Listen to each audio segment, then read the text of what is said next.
Mes parents ont engagé un avocat pour m'être déclarée inapte quand j'ai refusé de payer 60 000 € pour ma sœur, mais quand ils sont arrivés au tribunal, leurs visages sont devenus pâles quand le juge a lu ceci. Il était 23h15, un mardi soir de novembre particulièrement glacial à Lyon. La pluie battait avec une violence rythmique contre les grandes baies vitrées de mon appartement situé dans le quartier de la Confluence, transformant la vue sur la Saône en une peinture impressionniste floue et sombre. C'était mon moment préféré de la journée. Le seul moment où le silence n'était pas un vide à combler, mais un luxe à savourer. Je venais de rentrer après une journée harassante de 14 heures au port Édouard Herriot, où je dirigeais la chaîne logistique pour l'une des plus grandes entreprises pharmaceutiques de la région. Mon corps était épuisé, mes muscles tendus par le stress constant des délais et des négociations, mais mon esprit commençait enfin à s'apaiser au contact de la chaleur de ma tisane à la verveine. Je n'ai pas entendu l'ascenseur s'arrêter à mon étage. Je n'ai pas entendu de pas dans le couloir. La première indication que ma paix allait être brisée fut le bruit métallique, sec et intrusif, d'une clé tournant dans la serrure de ma porte d'entrée. Mon cœur a fait un bond dans ma poitrine. Une peur primitive m'a saisi pendant une fraction de seconde, avant que la logique ne reprenne le dessus. Seules 3 personnes possédaient un double de ces clés. Je les leur avais confiées il y a 3 ans, dans un moment de faiblesse et de confiance mal placée, en cas d'urgence absolue, m'avait-il dit. Je n'avais jamais imaginé que l'urgence serait la leur, et que la menace, ce serait eux.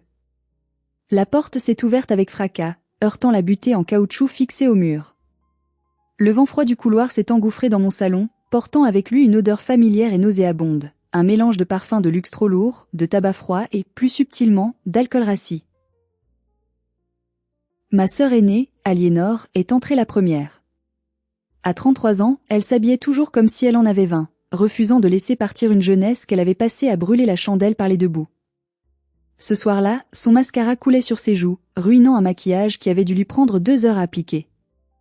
Elle ne marchait pas, elle titubait légèrement, ses talons au claquant agressivement sur mon parquet en chêne massif que j'entretenais avec tant de soin. Derrière elle, tels des gardes du corps silencieux et menaçants, se tenaient mes parents, Hugues et Bérengère. Ils avaient l'air graves, mais ce n'était pas la gravité de l'inquiétude parentale. C'était la gravité des créanciers venant réclamer une dette impayée. Mon père portait son imperméable beige, celui qu'il mettait pour se donner un air d'autorité, et ma mère serrait son sac à main de créateur contre sa poitrine comme une arme chargée. « Nous avons besoin de 60 000 €, Ombeline, a déclaré mon père sans même un bonsoir. Sa voix était rauque, impérieuse. Il ne m'a pas regardé dans les yeux.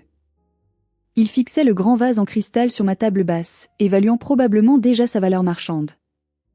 Aliénor s'est effondrée sur mon fauteuil en velours beige, sans même prendre la peine d'enlever son manteau trempé par la pluie. Elle a éclaté en sanglots, un son théâtral que j'avais entendu 1000 fois depuis notre enfance. Ils vont tout saisir, Ombeline. A-t-elle pleurnichait, sa voix montant dans les aigus. Les huissiers, ils sont venus à la boutique ce matin. Ils ont dit qu'ils allaient tout prendre. Mon stock, mes créations, ma réputation. Tu ne peux pas laisser faire ça. Je suis ta grande sœur. Tu dois m'aider. Je suis restée assise, mes mains serrant ma tasse en céramique si fort que mes jointures sont devenues blanches. Aliénor se présentait au monde comme une créatrice de mode visionnaire. La réalité était bien plus sordide, elle importait des vêtements de mauvaise qualité fabriqués à bas coût à l'étranger, cousait ses propres étiquettes prétentieuses dessus, et tentait de les revendre 5 fois le prix à des amis riches qui commençaient à se lasser de ces arnaques. Elle vivait une vie de champagne avec un budget d'eau du robinet, et c'était toujours moi, la petite sœur ennuyeuse, la logisticienne sans imagination, qui devait sortir le carnet de chèques pour éponger les dégâts. Non, dis-je. Le mot est sorti de ma bouche calmement, mais il a claqué dans l'air lourd du salon comme un coup de fouet. Ma mère, Bérengère, s'est avancée. Elle avait ce regard que je connaissais trop bien, un mélange toxique de déception feinte et de manipulation douce. Elle a retiré ses gants en cuir lentement, comme un chirurgien avant une opération. « Ombeline, ma chérie, ne sois pas égoïste », a-t-elle dit d'une voix mielleuse qui me donnait la nausée. « Ta sœur traverse une mauvaise passe. C'est la famille. L'argent, ça va, ça vient. Tu en as, toi.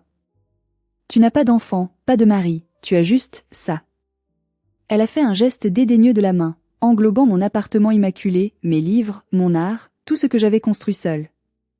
Comme si ma réussite professionnelle, fruit de mes sacrifices et de mes nuits blanches, était une insulte personnelle à leur médiocrité.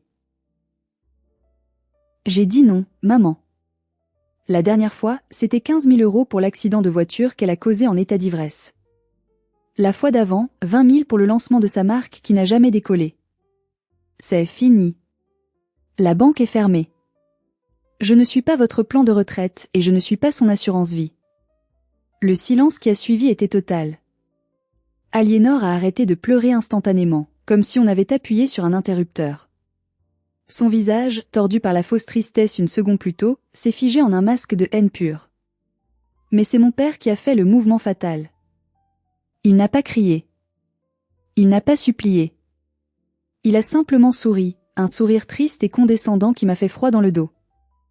Il a plongé la main dans la poche intérieure de sa veste et en a sorti une enveloppe Kraft épaisse. Il a laissé tomber sur la table en verre. Le bruit du papier lourd frappant la surface a résonné comme une condamnation à mort. Nous savions que tu réagirais comme ça, Ombeline, a-t-il dit, sa voix soudainement dépourvue de toute chaleur humaine. Tu es instable. Tu travailles trop. Tu ne sais plus ce qui est important. Tu deviens paranoïaque, avare et isolé. Tu as besoin d'aide même si tu ne le sais pas encore. Qu'est-ce que c'est ? Ai-je demandé, sentant un froid glacial m'envahir l'estomac, plus froid que la pluie dehors. C'est une requête pour une mise sous tutelle, a répondu ma mère en lissant sa jupe imaginaire, satisfaite de son effet. Pour ton bien. Nous prenons le contrôle de tes actifs demain matin. Nous avons engagé Maître de Courcy. Il a préparé un dossier très complet prouvant ton instabilité mentale et ton incapacité à gérer tes biens. Je les ai regardés, stupéfaite, l'horreur montant en moi comme une marée noire. Il ne voulait pas juste mon argent. Il voulait m'effacer. Il voulait me transformer juridiquement en une enfant incapable pour pouvoir piller légalement tout ce que j'avais construit, brique par brique. Laissez un commentaire ci-dessous pour me dire depuis quelle ville ou quel pays vous écoutez cette histoire, et quelle heure il est chez vous en ce moment. J'aimerais savoir qui fait partie de notre communauté de justice, qui sont ceux qui, comme moi, ont dû faire face à l'impensable. La porte s'est refermée derrière eux avec un clic définitif. Ils m'avaient laissé le dossier sur la table comme une déclaration de guerre. J'ai regardé l'horloge au mur. Il était minuit passé. Les tribunaux ouvraient à 9 heures. J'avais moins de 9 heures pour sauver ma vie entière. Je n'ai pas couru après eux. Je n'ai pas jeté ma tasse contre le mur dans un accès de rage impuissante. Au contraire, un calme surnaturel s'est emparé de moi. Je me suis levé lentement, mes mouvements précis et contrôlés. J'ai marché jusqu'à la porte d'entrée et j'ai enclenché le verrou principal. Puis, j'ai activé la serrure de sécurité secondaire, un pêne dormant en acier renforcé que j'avais fait installer il y a 3 mois, quand Aliénor avait commencé à poser trop de questions insistantes sur la structure de mes bonus annuels. Le clic métallique du verrou a été le seul son dans l'appartement, un son de fermeture définitive. Je suis retourné vers la table basse et j'ai ouvert l'enveloppe Kraft avec des mains qui ne tremblaient absolument pas. Dans mon métier, quand une chaîne d'approvisionnement mondiale se brise, on ne panique pas. On ne pleure pas. On évalue les dégâts, on sécurise les stocks restants et on redirigeait les flux.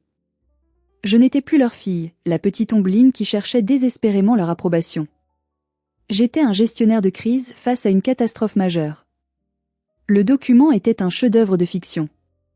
En le parcourant, j'ai ressenti un mélange de nausée et d'admiration perverse pour leur créativité malveillante. Ils y décrivaient des épisodes maniaques totalement inventés, citant des dates où j'étais simplement en voyage d'affaires à Singapour ou à Berlin. Ils parlaient de dépenses compulsives imaginaires, transformant mes investissements immobiliers prudents en preuve d'une fièvre acheteuse incontrôlable. Ils utilisaient mon dévouement au travail, mes longues heures au bureau, comme preuve de ma folie et de mon isolement social inquiétant. Ils voulaient convaincre un juge que j'étais un danger pour moi-même, et que la seule solution, la seule issue charitable, était de confier la gestion totale de mon patrimoine à mon père, Hugues. Mon père, l'homme qui n'avait jamais réussi à garder un emploi plus de 2 ans et qui avait dilapidé l'héritage de sa propre mère. Je me suis levée pour aller dans la cuisine. J'ai rempli un grand verre d'eau glacée au robinet. L'eau a engourdi ma gorge en descendant, tout comme la réalisation engourdissait mon cœur. Pendant des années, je m'étais raconté des histoires. Je m'étais dit qu'ils étaient juste maladroits, qu'ils m'aimaient à leur façon, qu'ils étaient fiers de moi au fond. Mais en lisant ces lignes froides et juridiques, la vérité m'a frappé au visage, ils ne m'aimaient pas. Ils ne m'avaient probablement jamais aimé. J'étais un investissement qui avait bien rapporté, une vache à lait, et maintenant qu'ils avaient besoin de liquidités massives pour sauver leur enfant roi, Aliénor, ils étaient prêts à liquider l'actif que j'étais, quitte à me détruire psychologiquement pour le restant de mes jours. Je me suis assise devant mon ordinateur portable, le visage éclairé par la lumière bleue de l'écran. Il était minuit 15. Le compte à rebours avait commencé. Première étape, la Banque de France. J'ai vérifié mon statut FICP. Rien d'anormal pour l'instant. Il n'avait pas encore réussi à geler quoi que ce soit. Deuxième étape, mes comptes bancaires. Mes parents connaissaient mes anciennes banques historiques, la BNP Paribas et la Société Générale, celle où ils m'avaient ouvert mes premiers livrets jeunes.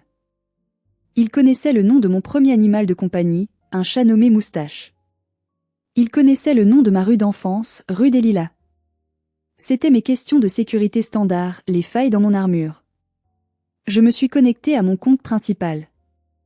J'ai changé le mot de passe pour une chaîne aléatoire de 32 caractères, mélangeant majuscules, minuscules et symboles spéciaux. J'ai mis à jour les questions de sécurité. Nom de votre premier animal de compagnie? J'ai tapé C6H12O6. La formule chimique du glucose. Bonne chance pour deviner ça, maman, toi qui n'as jamais ouvert un livre de sciences de ta vie. Nom de votre école primaire? J'ai tapé le numéro de série alphanumérique de mon tout premier conteneur maritime que j'avais supervisé. Ensuite, la liquidité. C'était le nerf de la guerre. Je ne pouvais pas laisser mon argent là où une ordonnance judiciaire temporaire, obtenue par mensonge, pourrait le geler le lendemain matin dès 9 heures. J'ai ouvert un compte que j'avais créé il y a des années chez une banque en ligne, Boursorama, un compte secret dont ils ignoraient totalement l'existence car je recevais tous les courriers uniquement par voie électronique.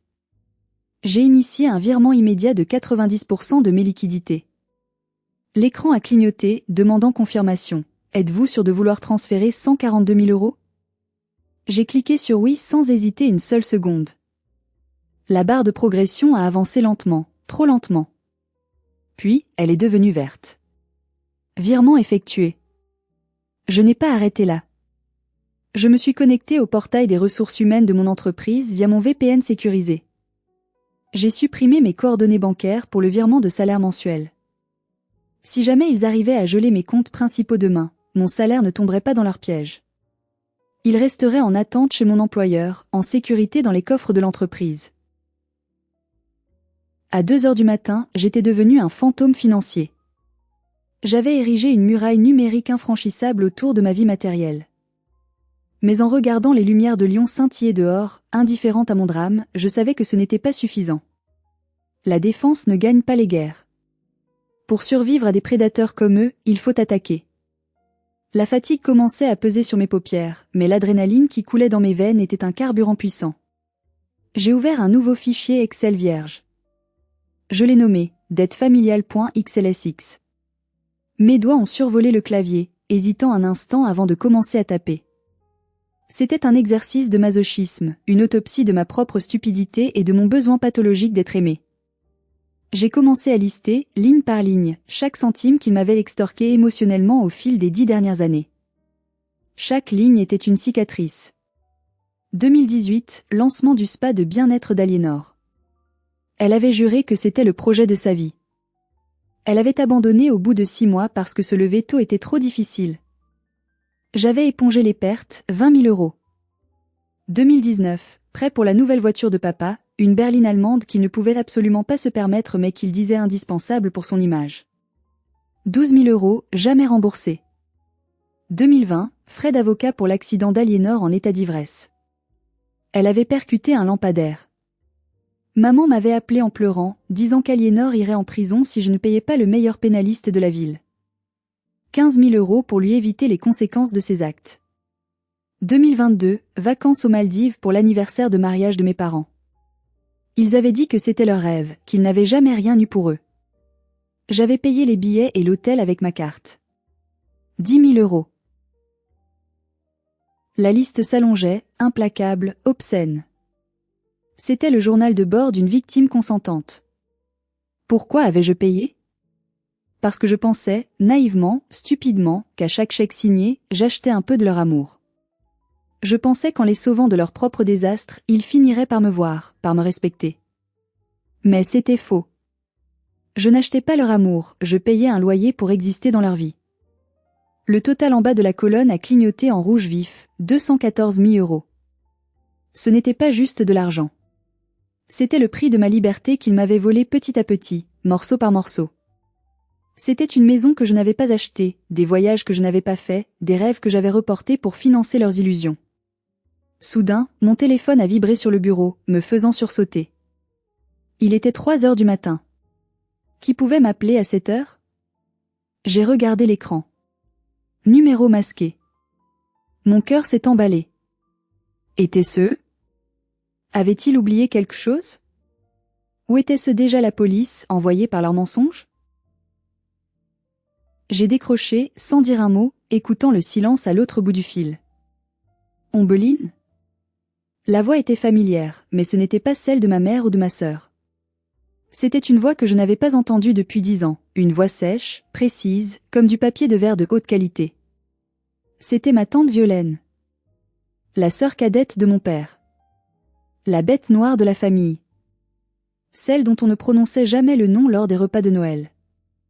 Je sais qu'il est tard, a-t-elle continué. Mais les nouvelles voyagent vite dans le cercle des vautours. Ton père s'est vanté au club de bridge ce soir qu'il allait bientôt reprendre la main sur le patrimoine familial. Il a dit que tu étais fatigué. J'ai senti une larme, une seule, couler sur ma joue. Ils ont déposé une demande de tutelle, ai-je chuchoté, ma voix se brisant pour la première fois de la nuit. Il y a eu un silence au bout du fil. Puis, un petit rire froid, sec, sans joie. Je me demandais quand ils allaient oser franchir cette ligne. Sois à mon bureau demain matin à 8 heures. Apporte le dossier qu'ils t'ont laissé. Et apporte des croissants. Je déteste travailler le ventre vide et nous allons avoir beaucoup de travail. Je n'ai pas dormi cette nuit-là. J'ai passé les heures restantes à imprimer des relevés bancaires, à organiser des preuves, à construire mon dossier de défense. À 7h30, je suis sortie de chez moi, portant mes lunettes de soleil les plus sombres pour cacher mes yeux cernés. Le bureau de tante Violaine n'était pas un endroit chaleureux ni accueillant. Situé au 42e étage de la Tour Pardieu, le Crayon comme on l'appelle ici, c'était le cabinet d'une notaire spécialisée dans les litiges successoraux complexes et les guerres familiales. L'endroit sentait le café fort, le cuir neuf et les honoraires exorbitants. Quand je suis entrée, la secrétaire ne m'a pas demandé mon nom. Elle m'a fait signe d'entrer directement. Violaine se tenait debout près de la grande baie vitrée, regardant la ville s'éveiller sous la brume matinale. Elle ne s'est pas retournée tout de suite. Elle portait un tailleur gris anthracite d'une coupe impeccable, ses cheveux gris coupés courts en un carré strict. Elle dégageait une aura de puissance et de danger. Elle s'est retournée. Elle ne m'a pas serré dans ses bras. Elle ne m'a pas offert de mots de réconfort inutiles. Elle a simplement indiqué le fauteuil en cuir face à son bureau massif en acajou. « Montre-moi ça », a-t-elle ordonné. J'ai glissé la pétition de tutelle sur le bureau. Elle a chaussé ses lunettes de lecture à monture d'écaille et a commencé à lire. Je l'ai observée en silence. Elle avait les mêmes yeux que mon père, mais là où ceux de mon père étaient fuyants, faibles et aqueux, ceux de Violaine étaient durs comme du diamant et tranchants comme des scalpels. Magnou. Dépensière. Danger pour elle-même, marmonnait-elle en tournant les pages avec dégoût. Quelle bande d'amateurs pathétiques. Elle a jeté le dossier sur le bureau avec mépris, comme si c'était une ordure. Ils sont désespérés, Ombeline. Les pervers narcissiques ne vont pas au tribunal à moins d'être totalement acculés. Ils détestent les juges. Ils détestent les traces écrites. Ils détestent tout ce qu'ils ne peuvent pas charmer, manipuler ou intimider. S'ils font ça, s'ils prennent ce risque énorme, c'est qu'ils ont besoin de bien plus que 60 000 €. Ils sont en train de se noyer. Elle m'a regardé droit dans les yeux, et j'ai vu une flamme de colère froide brûler dans son regard. Écoute-moi bien. Nous n'allons pas seulement te défendre contre ces accusations ridicules. Si Hugues et Bérangère veulent dire à un juge qu'ils sont les gestionnaires responsables et toi le problème, nous allons ouvrir leur livre de compte. Nous allons faire un audit hostile de leur vie. Si vous étiez à ma place, auriez-vous le courage de traîner vos propres parents en justice et d'exposer tous leurs secrets les plus sombres, ou auriez-vous peur de détruire la famille pour toujours? Dites-le moi dans les commentaires maintenant. C'est une décision que personne ne devrait avoir à prendre. Je veux tout, a continué Violaine, impitoyable. Les vieux relevés bancaires, les adresses, tout ce que tu sais sur leurs finances, leurs mensonges, leurs petites magouilles. J'ai hoché la tête, sentant une nouvelle force naître en moi. J'ai mieux que ça, tante Violaine. J'ai leurs codes d'accès fiscaux. Papa me les avait donnés il y a 5 ans pour que je fasse sa déclaration d'impôt en ligne parce qu'il avait la flemme et disait que l'informatique lui donnait la migraine. Il ne les a jamais changés. Il est trop paresseux pour ça. Un sourire prédateur, presque cruel, est apparu sur les lèvres fines de ma tante. C'était le sourire du loup qui vient de voir l'agneau s'éloigner du troupeau. Parfait, a-t-elle dit doucement. Alors allons à la chasse. Pendant que l'équipe de juristes et de comptables de Violaine creusait dans les données financières de mes parents, disséquant leur vie chiffre par chiffre, la guerre psychologique a commencé à faire rage à l'extérieur de cette tour d'ivoire. Vers 14 heures, mon téléphone, que j'avais posé face contre table, a commencé à vibrer sans arrêt, comme un animal pris de convulsions. Des notifications Facebook, Instagram, WhatsApp, Messenger s'empilaient. C'était l'offensive médiatique. Aliénor avait posté une photo d'elle sur Instagram. Elle apparaissait en larmes, sans filtre pour une fois, avec une légende longue et déchirante conçue pour devenir virale, le cœur brisé aujourd'hui. Quand on sacrifie tout pour sa famille et que sa propre sœur, qu'on a toujours protégée et chérie, nous tourne le dos alors qu'elle nage dans l'argent. La maladie mentale est une chose terrible, insidieuse, elle transforme les gens qu'on aime en monstres égoïstes. Priez pour ma petite sœur Ombeline qui traverse une crise psychotique grave. Nous essayons de l'aider, de la sauver d'elle-même, mais elle nous rejette avec violence. #famille brisée, #santé mentale, #tristesse. Les commentaires affluaient, toxiques et ignorants. Des tantes éloignées que je ne voyais qu'aux enterrements, des cousins que je n'avais pas vus depuis 10 ans, des amis de la famille qui ne connaissaient que la version angélique d'Aliénor. Courage ma chérie, tu es une sainte de supporter ça. Ombeline a toujours été bizarre, froide, je m'en doutais depuis longtemps. Quelle ingratitude après tout ce que tes parents ont fait pour elle. Puis, l'attaque s'est déplacée du virtuel au réel. Le standardiste de mon entreprise m'a appelé sur ma ligne directe, la voix gênée et paniquée. Madame, je suis désolée de vous déranger, mais il y a vos parents à l'accueil. Ils sont dans un état. Ils pleurent. Ils crient presque. Ils disent que vous êtes en danger immédiat, que vous faites une overdose de médicaments et qu'ils doivent vous emmener d'urgence à l'hôpital. Les clients commencent à regarder. Mon sang s'est glacé dans mes veines. C'était une tactique de la terre brûlée. Ils essayaient de me faire licencier pour faute grave ou inaptitude. Ils voulaient détruire ma crédibilité professionnelle, mon ancre de stabilité, pour que, lors de l'audience, je ressemble vraiment à quelqu'un qui a perdu le contrôle de sa vie, une épave sans emploi ni statut. Ne les laissez surtout pas monter, ai-je dit, ma voix calme et professionnelle malgré le chaos qui régnait dans ma tête. Appelez la sécurité immédiatement. J'ai envoyé un mémo ce matin aux ressources humaines avec un certificat médical daté d'hier attestant de ma parfaite santé mentale et physique. Ces personnes tentent de me harceler et de nuire à l'entreprise. Faites-les sortir et, si nécessaire, appelez la police. J'ai raccroché et je me suis dirigé vers la fenêtre de mon bureau qui donnait sur le parvis. J'ai regardé en bas. J'ai vu mes parents, minuscules d'ici, être escortés hors du bâtiment par 2 gardes de sécurité massifs. Ma mère gesticulait, hurlait probablement, jouant la comédie de la mère éplorée pour les passants choqués. Mon père avait l'air furieux, humilié. Je n'ai pas répondu aux commentaires sur Facebook. Je n'ai pas répondu aux SMS d'insultes de mes cousins qui me traitaient de monstre. J'ai appliqué la règle d'or de la gestion de crise que j'avais apprise dans mon métier, silence radio total. Ne jamais nourrir les trolls, surtout quand les trolls partagent votre ADN. De retour au bureau de Violaine à 18h, l'ambiance avait radicalement changé. Ce n'était plus l'ambiance studieuse et concentrée du matin. C'était électrique, chargé d'une tension palpable. Il y avait une vibration dans l'air, comme l'ozone avant un orage violent. Violaine était assise derrière son bureau, immobile comme une statue. Un unique document papier, jauni par le temps, était posé devant elle au centre du sous-main en cuir. Elle ne regardait pas son ordinateur. Elle ne regardait pas ses notes. Elle me regardait, et pour la première fois de ma vie, j'ai vu quelque chose qui ressemblait à de la pitié dans ses yeux d'acier, une douceur terrifiante. « Assieds-toi, Ombeline », a-t-elle dit doucement. Je me suis assise, sentant mes jambes flageoler. « Vous avez trouvé quoi » Ils ont encore plus de dettes que je ne le pensais? Oh, ils ont des dettes, oui. Ils sont techniquement en faillite personnelle.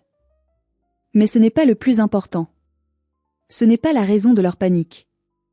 Elle a fait glisser le vieux document vers moi du bout des doigts.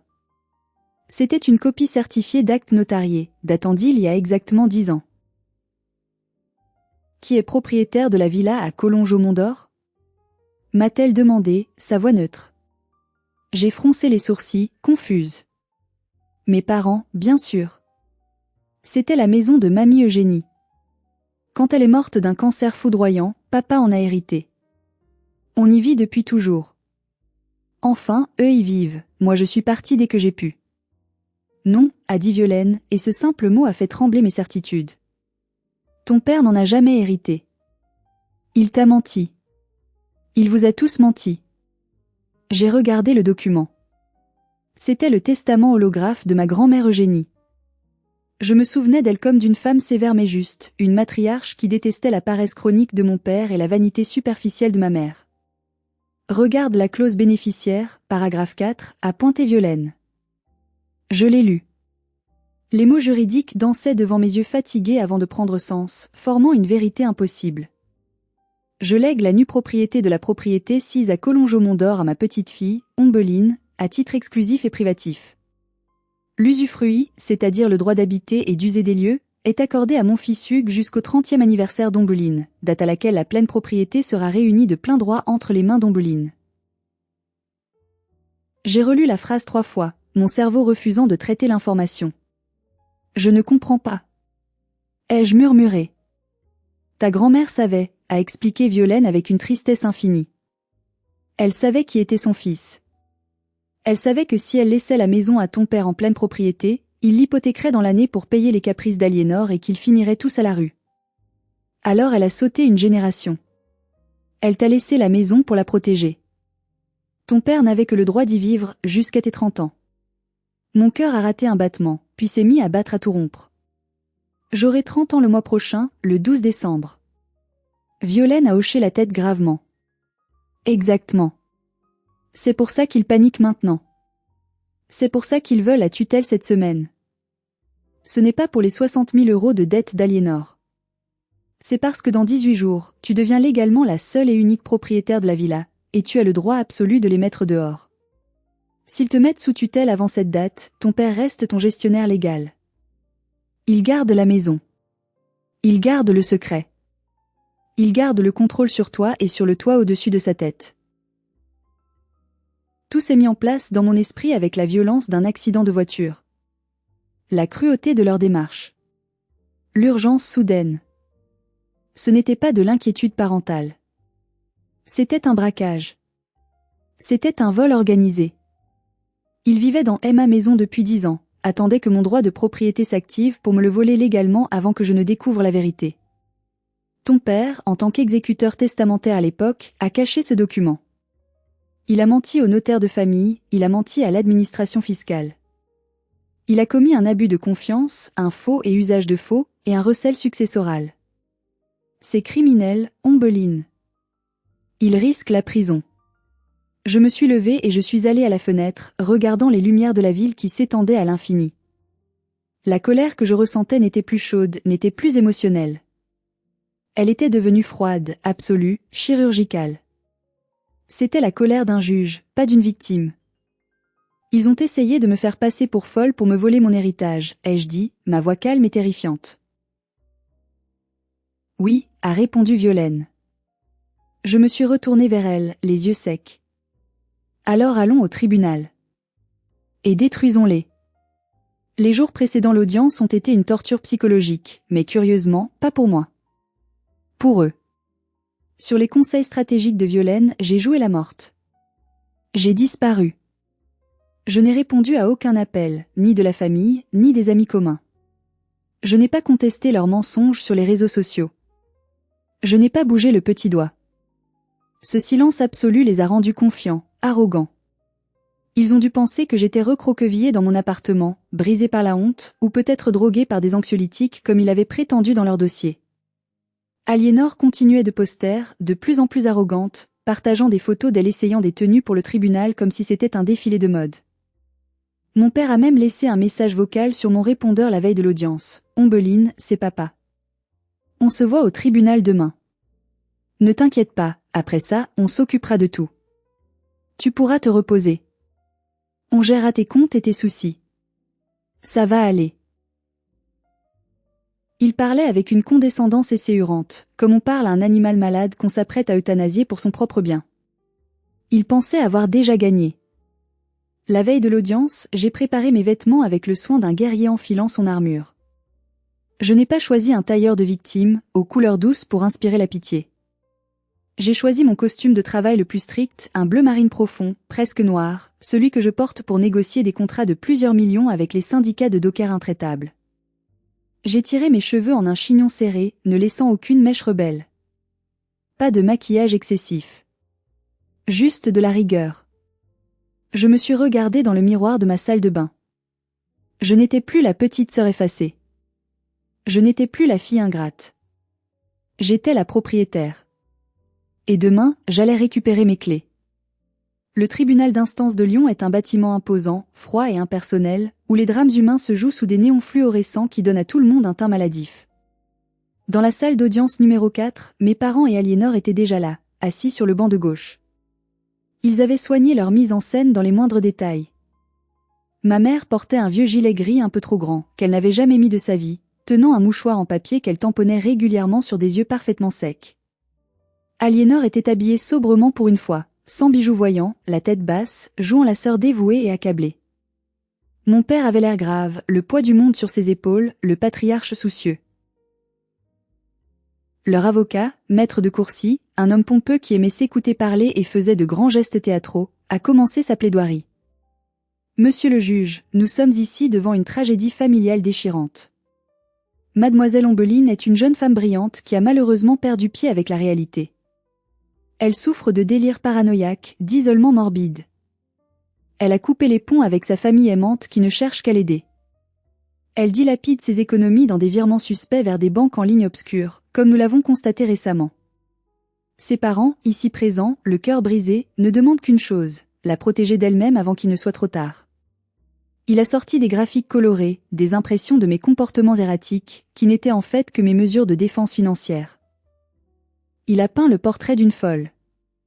Je suis restée assise, le dos droit comme une barre de fer, les mains jointes sur la table. Je n'ai pas scié. Je n'ai pas soupiré. Je les ai regardés jouer leur pièce de théâtre grotesque. C'était fascinant, d'une manière morbide, de voir à quel point ils croyaient à leurs propres mensonges. Ils s'étaient convaincus qu'ils étaient les victimes, les sauveurs incompris. Le juge, un homme d'une cinquantaine d'années aux lunettes épaisses et à l'air fatigué, a écouté attentivement. Il a hoché la tête à plusieurs reprises, prenant des notes. « Merci, maître, » a dit le juge d'une voix neutre. Il s'est tourné vers nous, ajustant ses lunettes. La défense souhaite-t-elle répondre sur l'état de santé mentale de mademoiselle Ombeline? C'était le moment. Violaine s'est levée. Elle n'a pas pris de notes. Elle n'a pas pris le dossier médical que j'avais préparé. Elle a juste pris le dossier cartonné contenant le testament et l'acte de propriété. Elle a avancé vers la barre, ses talons claquant avec autorité sur le sol. « Monsieur le juge » a commencé Violaine, sa voix projetant jusqu'au fond de la salle sans effort.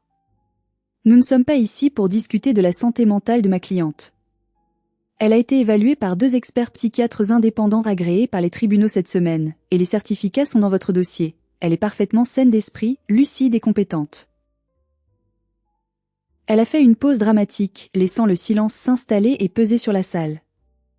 Nous sommes ici pour discuter d'une tentative d'escroquerie au jugement, d'un abus de procédure et d'une fraude massive. Nous demandons le rejet immédiat de cette demande de tutelle pour motif de main sale et de mauvaise foi caractérisée. Le juge a froncé les sourcils, surpris par la virulence de l'attaque. C'est une accusation grave, maître. Très grave. En effet, monsieur le juge, a répondu Violaine en marchant lentement vers la barre, fixant mes parents. Les requérants prétendent être des parents inquiets. En réalité, ce sont des occupants sans titre ni droit qui tentent de neutraliser juridiquement la véritable propriétaire de leur logement avant qu'elle ne découvre la vérité et ne les expulse. Violaine a déposé les documents sur le bureau surélevé du juge. Le bruit du papier a semblé résonner comme un coup de tonnerre. Pièce A. Le testament holographe d'Eugénie X, décédé il y a 10 ans, dissimulé volontairement par son fils, le requérant est ici présent. Pièce B. L'acte de propriété originale de la villa de Collonges. La nue propriété appartient à Ombeline depuis 10 ans.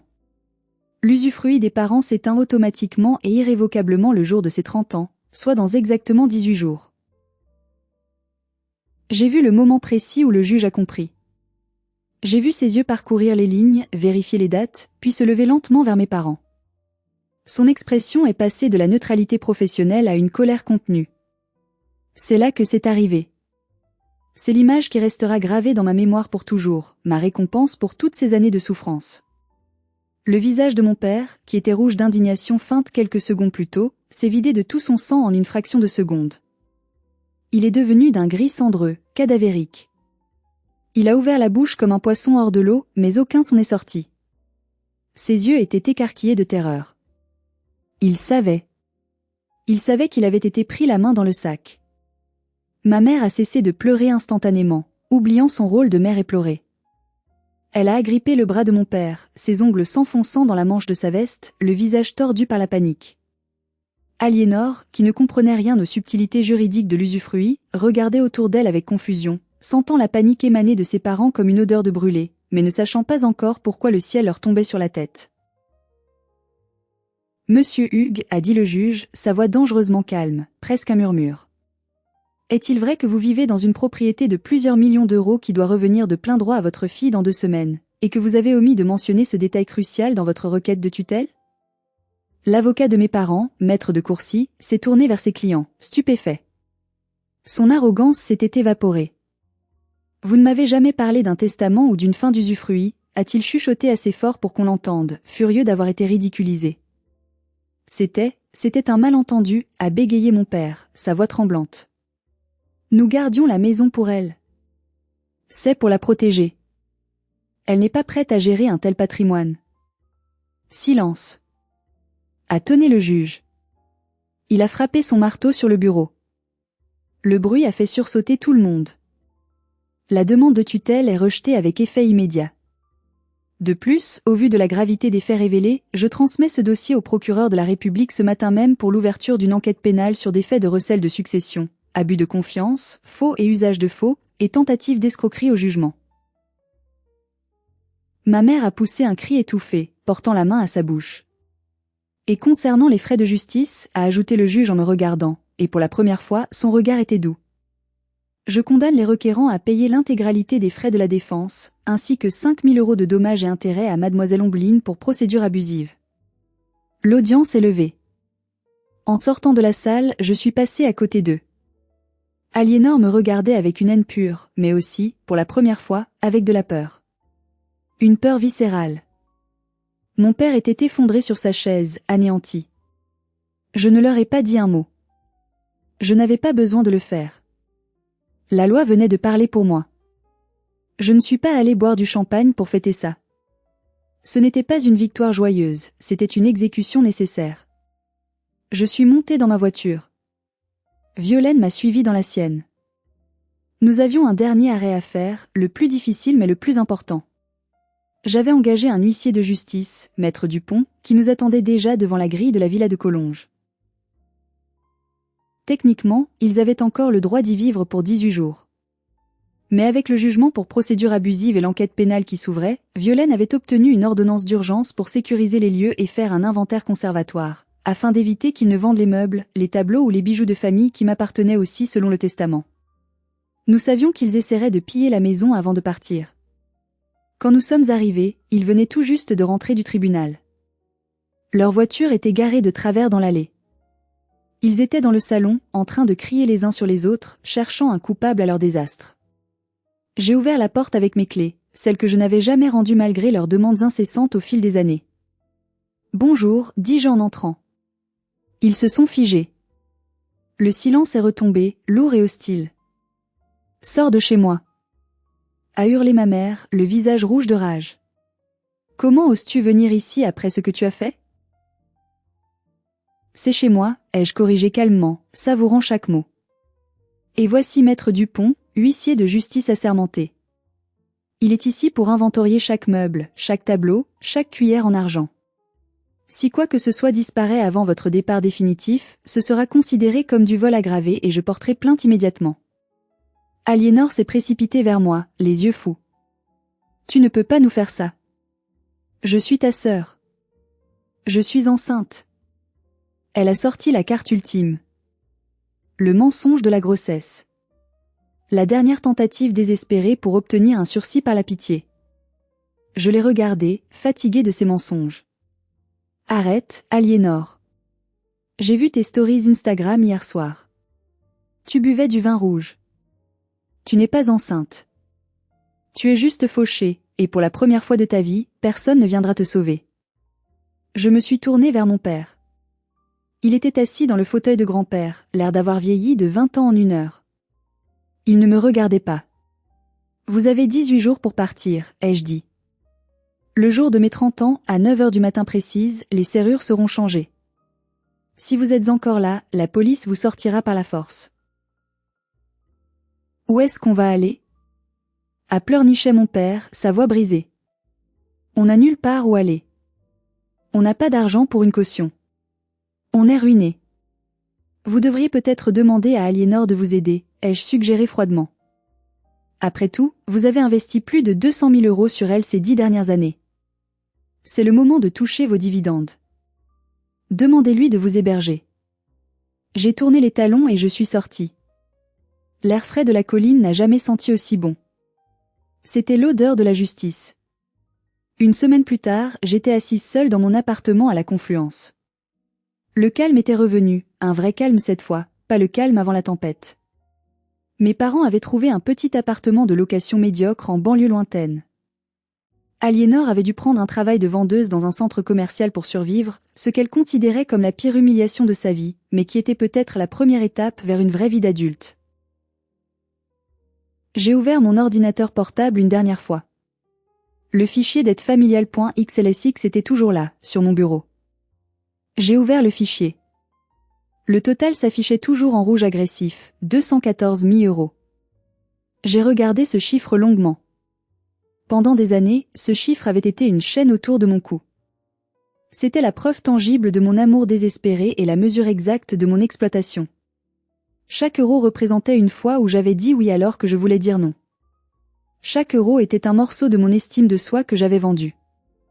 J'ai sélectionné toutes les lignes du tableau. Je n'allais pas essayer de récupérer cet argent. Je ne leur enverrais pas de facture par huissier. Ils ne pourraient jamais payer de toute façon, ils étaient insolvables. Et surtout, je ne voulais plus rien qui me lie à eux, même pas une dette. Garder cette dette, c'était garder un lien. C'était continuer à attendre quelque chose d'eux. J'ai appuyé sur la touche supprimer. L'écran est devenu blanc. Les chiffres ont disparu. Ce n'était pas du pardon. Je ne leur pardonnais pas le mal qu'ils m'avaient fait. C'était une radiation comptable.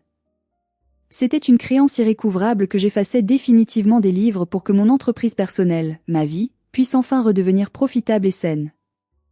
J'ai fermé l'ordinateur avec un sentiment de légèreté incroyable. Le silence dans la pièce n'était plus solitaire. Il était paisible. Je n'étais pas juste une survivante d'une famille toxique. J'étais l'architecte de ma propre existence. Et pour la première fois de ma vie, les plans m'appartenaient entièrement, sans rature, sans dette, sans peur. Si vous avez déjà dû acheter votre propre liberté aux personnes qui étaient censées vous protéger, sachez que vous n'êtes pas seul. La famille est censée être un refuge, pas un piège. Mais parfois, pour se sauver soi-même, il faut avoir le courage de couper les chaînes, même si ces chaînes sont faites de liens du sang. Ne laissez personne, pas même vos parents, vous dire que vous leur devez votre vie. Vous ne leur devez rien d'autre que le respect qu'ils vous donnent en retour. Et s'ils ne vous donnent que du mépris et des factures, alors vous avez le droit de fermer la porte, de changer les serrures et de vivre pour vous-même. Devenez le propriétaire de votre vie. Ne soyez plus jamais le locataire de leur culpabilité. Merci d'avoir écouté mon histoire jusqu'au bout. Si elle vous a touché, ou si elle vous a rappelé votre propre combat, n'oubliez pas de liker la vidéo pour soutenir la chaîne, de vous abonner pour ne pas manquer les prochaines histoires de justice, et surtout, partagez votre propre expérience ou vos pensées dans les commentaires ci-dessous. Je les lirai tous. Prenez soin de vous. À la prochaine. Dealing with women sometimes are just like what? You told me. What do you mean? That doesn't change the fact that the fact. The fact that you told me. Nope, don't know what you're talking about. Don't know what you're talking about. Don't know what you're talking about. Kendrick just opened his mouth. I'm gonna put my dick in there right now.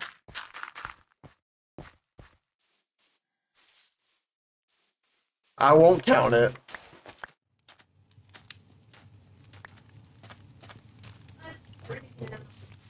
Turn down the brightness.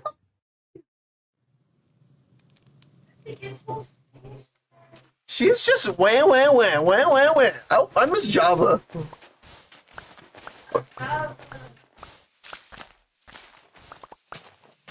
Like, I help her out. Wham. I help her out more. Wham. It's like, hey, I love you. Wham.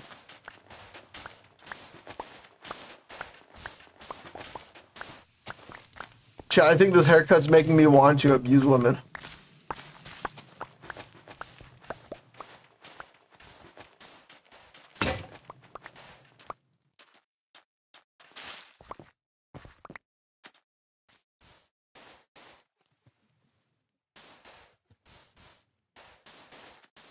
When you put hands on your girl, is it self-defense if she's bigger than you?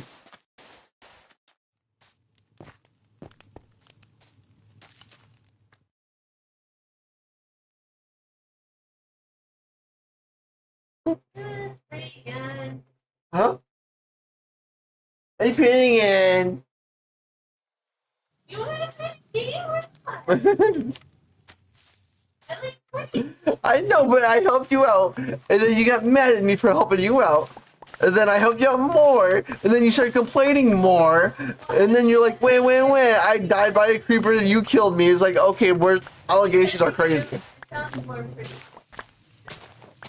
Allegations.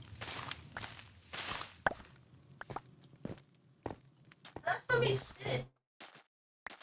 That's fair. Yeah, because you killed me. I don't allegations.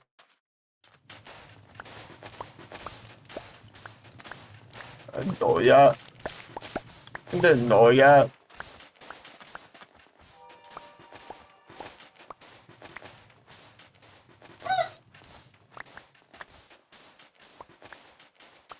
Yeah. Starting next month, on May 1st, you guys get the first Cinco de Firsto. You guys are the first people to know Toxic just found out because I was keeping this a secret for like years. I'm gay. Bring it on, that's all. Yeah, I'll be doing every single day stream in May. The catch is I'm streaming Minecraft every single day. I'm calling it May it be Minecraft.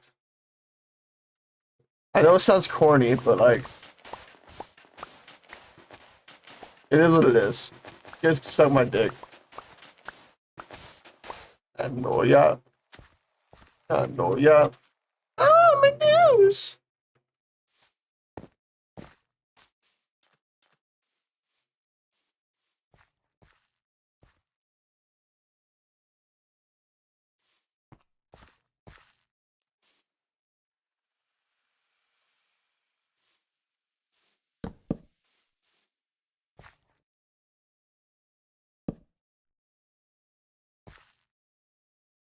Yeah.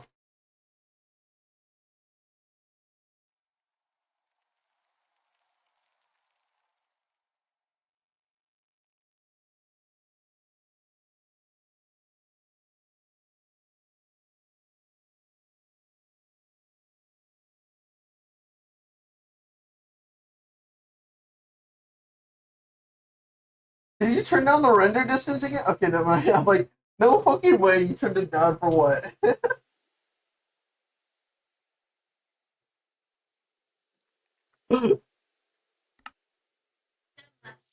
Water. The water looks fine now.